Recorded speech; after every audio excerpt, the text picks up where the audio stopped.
Bonjour à tous. Il va être question aujourd'hui de Trois Cœurs, film réalisé par Benoît Jacot avec Benoît Poelvoorde, Charlotte Gainsbourg, Chiara Mastroianni et Catherine Deneuve. L'histoire d'un contrôleur fiscal parisien qui, en province, fait la rencontre d'une jeune fille dont il n'obtient pas le nom ni rien. Ils se rencontrent simplement un soir, ils discutent, ils parlent, ils marchent.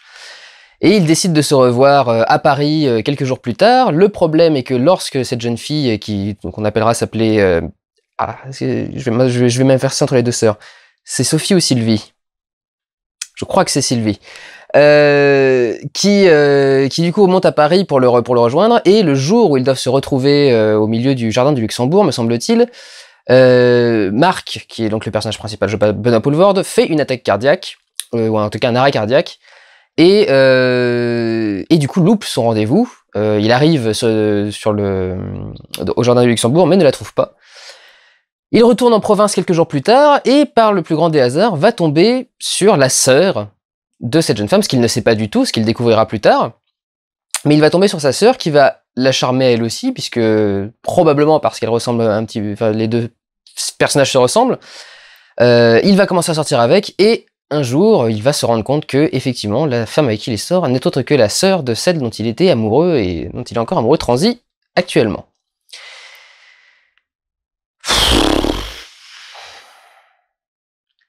C'est déjà un bordel à raconter. C'est déjà chiant, rien qu'à le résumer. C'est encore une fois la démonstration de ce qui pour moi parasite le cinéma français. Je suis désolé parce que c'est pas de la mauvaise intention de faire un film comme ça en France. Je veux dire, c'est pas le mec pense pas à mal en disant je vais faire une histoire d'amour. Il se dit pas tiens je vais foutre en l'air le cinéma français. C'est encore une fois pourquoi est-ce qu'on met de l'argent à produire des films qu'on a déjà fait 70 fois ou voire plus que ça dans l'histoire du cinéma français? C'est insupportable ce genre de romance à la con. Enfin c'est même pas des romances d'ailleurs. C'est parce que au contraire justement toute l'idée c'est que la romance ne soit jamais consommée, que ce soit que des gens qui sont dans le remords et le regret de la romance qu'ils auraient pu avoir, en train de se poser des grandes questions de famille et tout. Enfin c'est vraiment l'exemple typique de tout ce qu'il faudrait pas faire, selon mon point de vue bien sûr, mais de ce qu'il ne faudrait pas faire. Outre les acteurs qui sont extrêmement bons, les uns comme les autres, c'est d'un ramassis de clichés.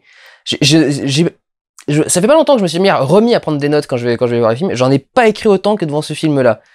C'est le nombre de clichés insupportables qui sont accumulés dans ce film.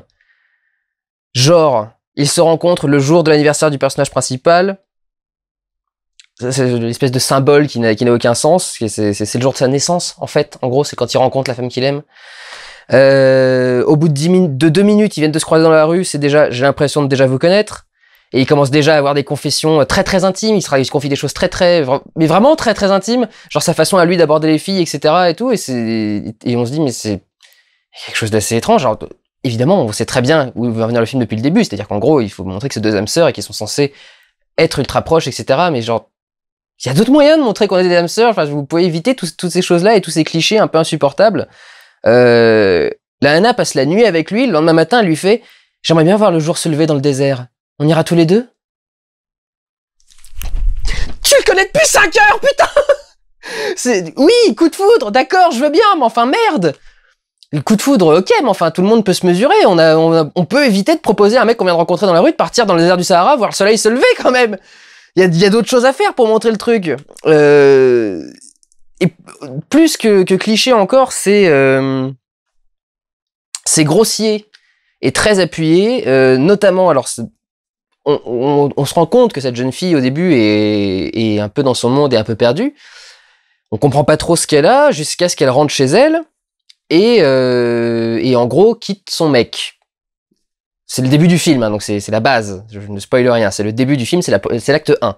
Les 15 premières minutes. Donc, elle se casse. Et quand elle se casse, on a le droit à alors je vais utiliser le terme polémique, un travelling de capot.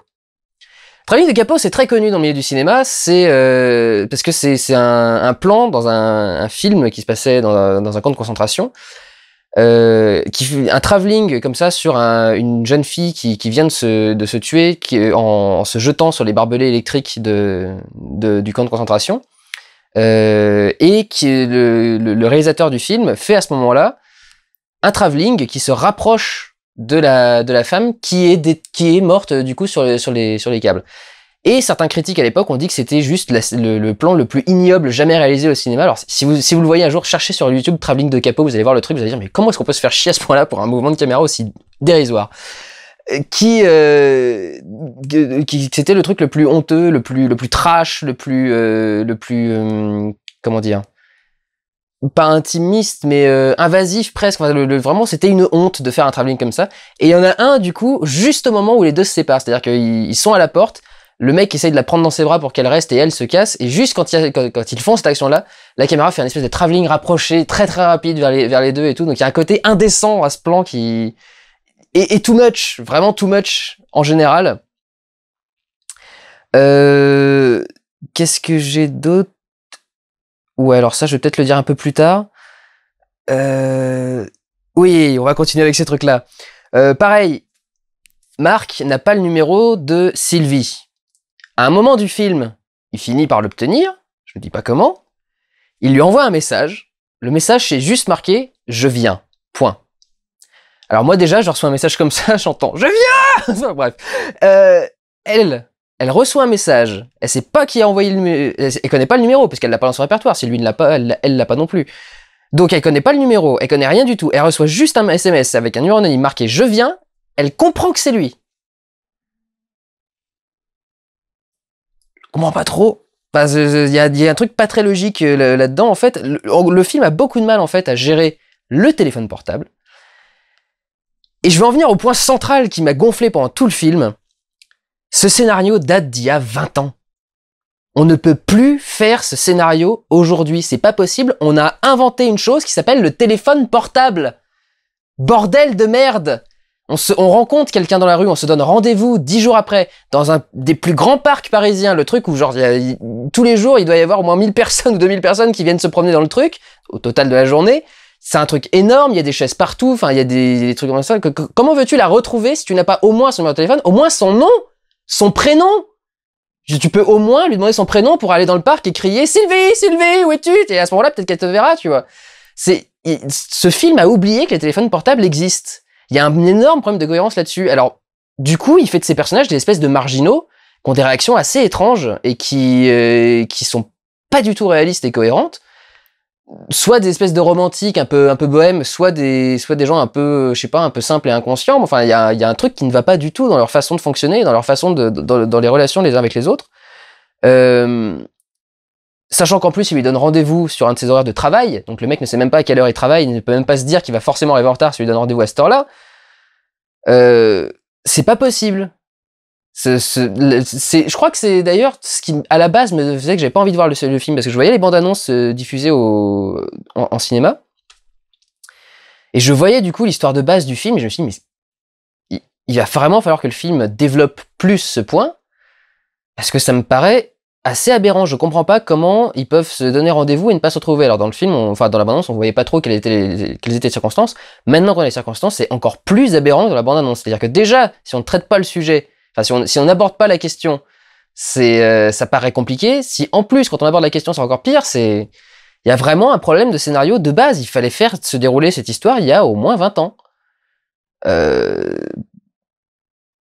Ouais, 20 ans. Au moins 15 minimum. Allez, 10 pour être sympa. Au moins 10 ans. Non, même pas. Au début des années 2000, les portables c'était déjà énorme.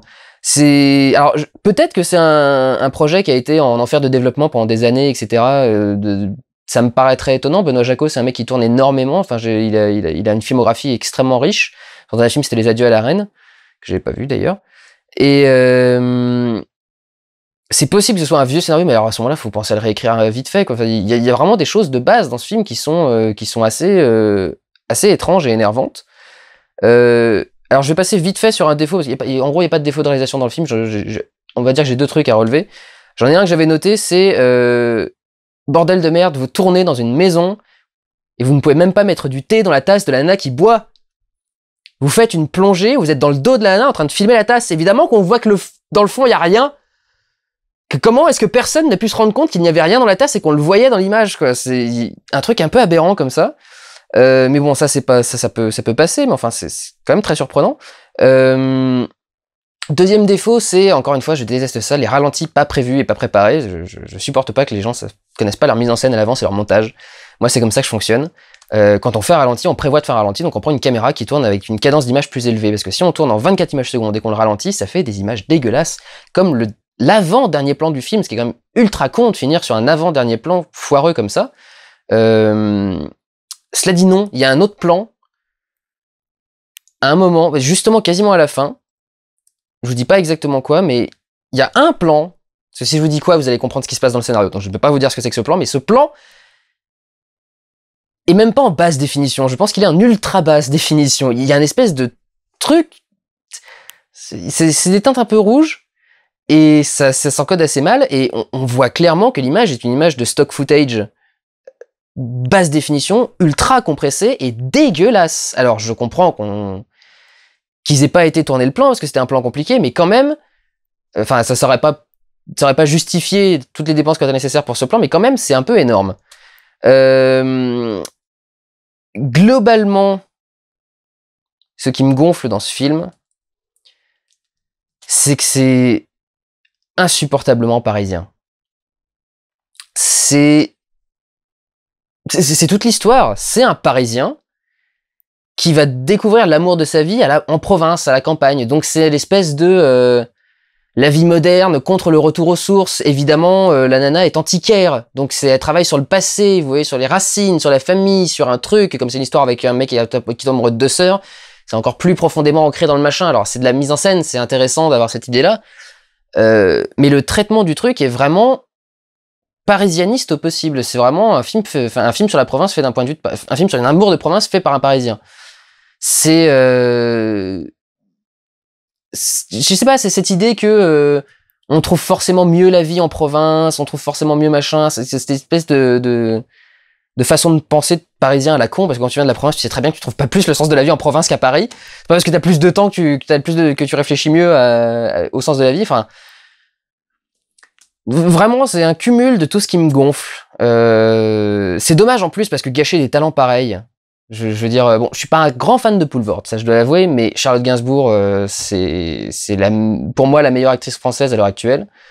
Et Chiara Mastroianni, qui est aussi une très très grande actrice. Catherine Deneuve, qui est complètement sous-exploitée dans le film, parce qu'elle est tertiaire, voire pire que ça, dans l'importance du scénario. Alors, parce que c'est Catherine Deneuve qu'il faut augmenter le rôle, mais enfin, si ton rôle est pas très important, évite de mettre Catherine Deneuve. Enfin, ça, je sais pas, c'est un peu gâchis quand même d'avoir une actrice comme ça pour ne rien lui faire jouer.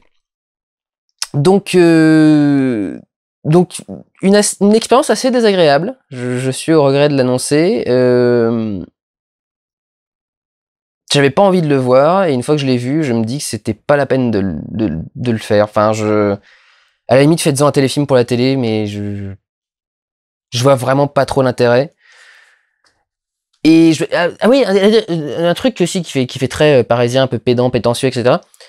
La musique qu'on entend dans la bande-annonce, ce qui est assez rare, que la musique de la bande-annonce soit celle du film aussi. Le film se prend tellement profondément au sérieux. C'est très surprenant. La musique donne un côté, mais on a l'impression que c'est gravissime et que le mec joue sa vie. Bon, alors déjà, il a l'air d'être au bord de l'arrêt cardiaque pendant tout le film, ce qui est assez désagréable à regarder. Mais il y a en fait une utilisation de violon, enfin de cordes en trémolo, me semble-t-il, qui sont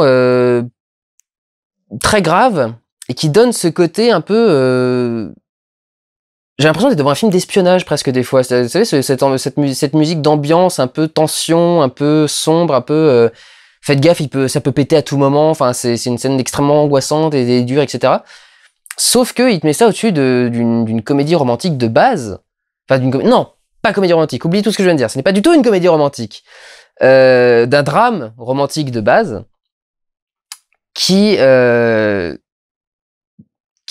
devient juste ridicule. Enfin, il y a évidemment que l'amour est important, mais je sais pas, y a pas... Je comprends pas en quoi ce serait intéressant de regarder ce genre d'histoire. À la limite, qu'on soit intéressé par l'histoire d'amour, d'accord, mais comme c'en est une qui est très particulière quand même, enfin c'est une histoire de tromperie, oui, d'adultère et de relations entre adultes consentants, mais jusqu'à quel point? Et je sais pas, on s'en fout, quoi. Enfin oui, encore une fois, c'est mon point de vue à moi, mais vraiment, rien à foutre. Je m'en fous de savoir que Marc hésite entre Sylvie et Sophie et que ça devient sa vie, etc. Enfin, je vois pas quelle leçon on pourra en tirer pour d'autres. Si, voilà. La leçon du film, donnez votre prénom et votre numéro de portable quand vous rencontrez un inconnu au hasard de la nuit et que vous avez l'impression que vous vous rapprochez. Voilà, c'est le seul truc que je peux tirer de ce film, sinon c'est creux et vide, il y a absolument rien d'autre dedans. C'est juste parce qu'ils ont été cons au début que leur histoire s'est mal déroulée. S'ils avaient juste été un tout petit peu plus intelligents, ils se seraient revus au Jardin du Luxembourg et ils auraient eu une vie tout à fait normale. Donc voilà, ça me gonfle, je trouve pas ça intéressant et en plus on n'a pas entendu parler en ce moment. Enfin, il y a eu beaucoup de promos pour ce film et ça m'a saoulé encore plus.